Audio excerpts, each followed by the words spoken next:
কথাই আছে, আমরা ছোটোবেলা থেকে শুনে আসি বছরের প্রথম দিনে নাকি নতুন জামা কাপড় পরলে সারা বছর নাকি নতুন জামা কাপড় পরতে হয়।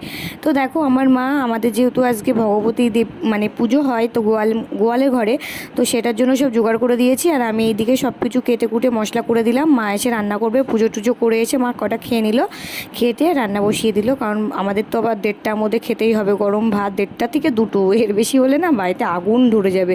তো মা এইদিকে দেখো চিকেনটা করেছে, আর এদিকে আমি মাছের ঝোলটা করবো বলে রেডি করেছিলাম। মা আবার আমাদের মধ্যে আবার কী বলো তো, আজকের দিন একটু পায়েস খেতে হয়, তো পায়েসটাও মা রান্না করে নিল তাড়াতাড়ি করে। আর আমি স্যালাড ম্যালাড কেটে দিলাম, বাবাকে দিয়ে দিলাম, বাবার দেরি হয়ে যাচ্ছিলো। তো তারপরে আমি আর মা বসে পড়লাম খেতে। প্রচুর খিদে লেগে গেছিলো, নিজের হাতে সব কিছু করেছি বলতে গুছিয়ে দিয়েছি, কিছুই করিনি।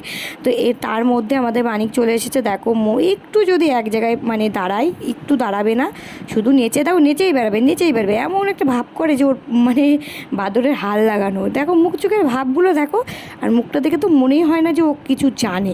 ও কিন্তু অনেক কিছু জানে, তোমাদেরকেও হার মানিয়ে দেবে।